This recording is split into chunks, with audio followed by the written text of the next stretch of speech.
preventiva dele, paciente. É o relatório. Da palavra, doutor. Tempo regimental. Obrigado, Excelência. Excelentíssimo senhor desembargador presidente da sessão, doutor Rômulo Ferreira Nunes. Excelentíssimo desembargador relator, doutor Raimundo Holanda Reis, na pessoa de quem eu saúdo os demais componentes desse colegiado. Da mesma forma, saúdo o procurador de justiça, meus colegas advogados e demais presentes. Bom dia a todos. Excelências, como já antecipou o eminente relator, o presente habeas corpus tem por objeto a liberdade de Dineilson Ferreira, que atualmente encontra-se preso há 1 ano e 10 meses por força de decreto preventivo expedido pela comarca de Chaves, tendo a impetração 2 argumentos. Primeiro, a falta de justa causa e, segundo, o excesso de prazo na formação da culpa.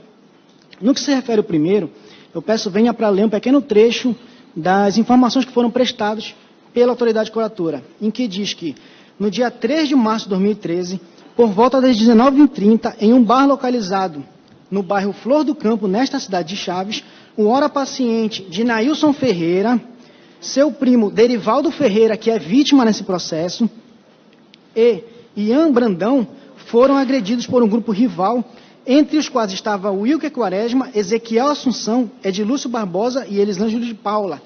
Ocorre que, no momento das agressões dirigidas a Dinailson e Ian Brandão, o primeiro veio a cair desmaiado, o que motivou seu primo Derivaldo, que é vítima, a defendê-lo.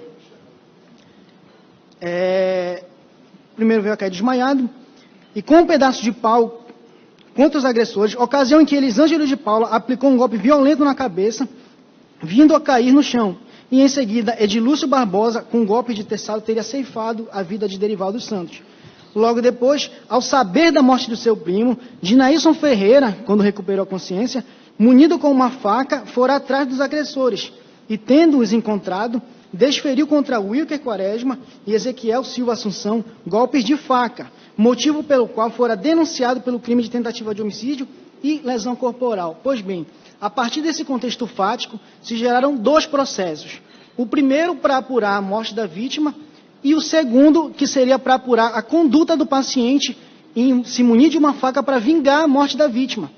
Sendo que, nesse segundo processo, o que se resultou foi na extinção de punibilidade pela prescrição intercorrente. Ou seja, permaneceu tão somente o primeiro processo que apura a morte da vítima. E, na audiência de instrução e julgamento, quando assumiu uma nova promotora na comarca de Chaves, o que é que ela fez? Aditou a denúncia e incluiu todos os que estavam envolvidos na briga, inclusive o ora paciente, que passou a briga inteira desacordado e só recuperou a consciência após a morte da vítima, que foi justamente quando ele se muniu de uma faca para vingá-la. Ora, eu até entendo a visão da promotora de justiça em entender que todos que estavam envolvidos na briga tiveram participação no fato. O grande problema é que ela não individualiza a conduta de ninguém. Em nenhum momento ela atribui ao ora paciente qualquer ligação que tenha com a morte do seu próprio primo. A única conduta que é descrita na denúncia é de que ele, após recuperar a consciência, com a vítima já morta, se muniu de uma faca e foi vingar a morte do seu primo. Ocorre que essa conduta já foi objeto de análise em outro processo, que já resultou em condenação e que já transitou em julgado.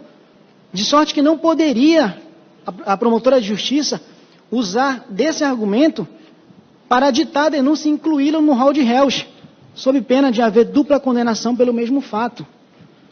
Sendo assim, excelências, em que pese o parecer ministerial ter sido no sentido contrário no tocante à primeira tese, é importante frisar que a própria Procuradora de Justiça, em seu parecer, levanta a hipótese de que o Dinailson pode ter sido incluído nessa denúncia de forma equivocada, em que ela fala, pelos relatos nas 2 denúncias e no pedido de aditamento da peça vestibular, tudo leva a crer que o paciente, por equívoco, for incluído no aditamento nos autos do processo tal. Contudo, é matéria que deve ser submetida à análise pelo juízo competente, ou seja, matéria de mérito. E eu concordo com ela que é matéria de mérito, mas eu questiono. Um dos elementos para a prisão preventiva não é o fumus commix delicti, que é a fumaça do cometimento de um fato punível? Ora, segundo ela mesma, a única fumaça que se tem aqui é de que o réu foi incluído na denúncia de forma errônea. E isso, por si só, já é argumento para a concessão de ordem. E vejam bem, eu tenho a plena consciência de que aqui não é o lugar oportuno para se aferir tese de mérito. Mas o que se depreende deste processo é que não há justa causa sequer para o recebimento da denúncia. Quem dirá para o decreto de prisão preventiva, que tem pressupostos muito mais exigentes, uma vez que se trata de relativização do direito fundamental à liberdade. E frise-se que a procuradora, em seu parecer, se ateve tão somente ao argumento de falta de justa causa e quedou-se inerte em relação ao segundo argumento de excesso de prazo, que da mesma forma está caracterizado nos autos, uma vez que, após esse aditamento das 10 pessoas, as 10 tiveram suas prisões preventivas decretadas e, ao longo do processo, essas prisões foram sendo substituídas, tal qual ocorreu com o paciente, que, como o desembargador relator já antecipou, teve a sua prisão convertida em medidas cautelares, dentre as quais a proibição de frequentar bares, sendo que, em fevereiro de 2016, o policial militar lotado na comarca de Chaves foi até a secretaria do fórum e deu uma declaração dizendo que tomou conhecimento que o réu teria descumprido a medida cautelar, frequentando o bar em que ocorreu a briga. Ocorre que o juiz só decretou a prisão 5 meses depois. E aí eu pergunto, qual é a cautelaridade dessa prisão? Por que nesse interregno o juiz não chamou o réu para se justificar e apurar se de fato ele teria descumprido aquela cautelar? Por que não se operou contraditório nesse caso? Ora, uma das grandes evoluções que nós tivemos na sistemática processual brasileira foi justamente a implementação do contraditório em sede de medida cautelar, a teor do que dispõe o artigo 2, parágrafo 3º, que diz ser direito do réu exercer o contraditório, ressalvado, obviamente, os casos de urgência em que o contraditório resulte em ineficácia da medida, mas não é o caso na espécie, uma vez que a medida constritiva só foi decretada 5 meses depois. E após a prisão, foram marcadas 5 audiências até que o processo tivesse a sua instrução concluída. Cito, a audiência do dia 1º de setembro não ocorreu porque a secretaria não intimou as testemunhas. Foi remarcado para 30 de novembro de 2016, remarcada novamente a pedido do próprio Ministério Público. Terceira audiência, redesignada em face da ausência de promotor e de juiz. Quarta audiência, a própria SUSIP não apresentou o paciente. Isso é um problema sério, porque muito embora o processo tramite pela comarca de Chaves, o paciente encontra-se custodiado em Belém, longe de família, longe de amigos, longe de qualquer pessoa que possa visitá-lo, lhe possa dar qualquer tipo de suporte, e ele só vem tendo contato com a família em dia de audiência, quando a SUSIP o transporta para Chaves, que é um município distante e que o deslocamento é muito complicado. E nesse caso em específico, por uma questão de logística, a SUSIP não conseguiu levá-lo a tempo para essa audiência, e a audiência acabou sendo remarcada. Já na quinta audiência, em 31 de julho de 2017, quando finalmente todas as testemunhas foram ouvidas, o juiz, ao ouvir todas as testemunhas, deliberou no sentido de remeter os autos ao Ministério Público para apresentação de alegações finais, isso sem interrogar nenhum dos 10 réus. E aí o processo ficou no Ministério Público. Agosto, setembro, outubro, novembro. Quando foi em dezembro, o Ministério Público, na pessoa do promotor de justiça, faz a seguinte manifestação.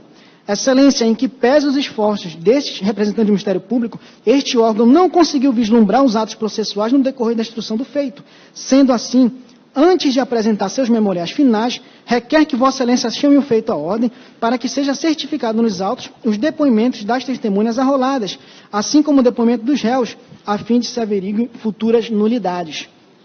Após isso, o processo voltou para o gabinete do juiz e ficou dezembro, janeiro, fevereiro, março. Quando foi em abril, após a solicitação das informações referentes a esse habeas corpus, é que ele resolveu dar andamento na baixa processual, dando o seguinte despacho. tendo em vista a manifestação do Ministério Público, as folhas 298, chama o feito à ordem e determina a remessa dos autos à Secretaria dessa vara, a fim que seja certificado conforme requerido pelo Ministério Público. O diretor de secretaria, por sua vez, certificou que, compulsando presentes autos, verifiquei que, segundo consta na ata de folhas tal, as testemunhas Marciele, Ediselma, Adelina, Marcione foram ouvidas em 28 de novembro de 2017. Já o informante Josué Ferreira, menor de idade, foi ouvido em 19 de 3 de 2015. E segue, com referência aos denunciados, Elisângelo, Clenido, e aí ele cita, todos os denunciados foram interrogados em 19 de março de 2015, 2 anos antes da oitiva das testemunhas, havendo uma clara subversão na ordem estabelecida pelo Código de Processo Penal no tocante à oitiva de testemunhas, que determina que o interrogatório seja o último ato, justamente para que o réu possa exercer autodefesa após ter conhecimento de todas as provas, todos os depoimentos que pesam contra si, mas isso aqui não foi respeitado. Então, o que se conclui a partir disso? E considerando que o juiz e o promotor que hoje estão na comarca de Chaves não são os mesmos que estiveram ao longo desse processo, imagino eu que o juiz, a pedido do próprio Ministério Público, irá chamar o feito à ordem e marcar uma nova audiência para que seja feito esses interrogatórios, sob pena da incidência de uma nulidade insanável. E aí eu questiono, quando é que vai ser essa audiência? E quando for a audiência, quando é que o Ministério Público vai apresentar alegações finais? Porque da outra vez ficou 5 meses no gabinete. Quando é que os 10 advogados vão apresentar as 10 alegações finais? E se tiver sentença de pronúncia, porque aqui se fala da primeira fase ainda do rito especial, que Vossas Excelências sabem que tem um prazo de 90 dias. Mas só de processo parado se tem quase 1 ano.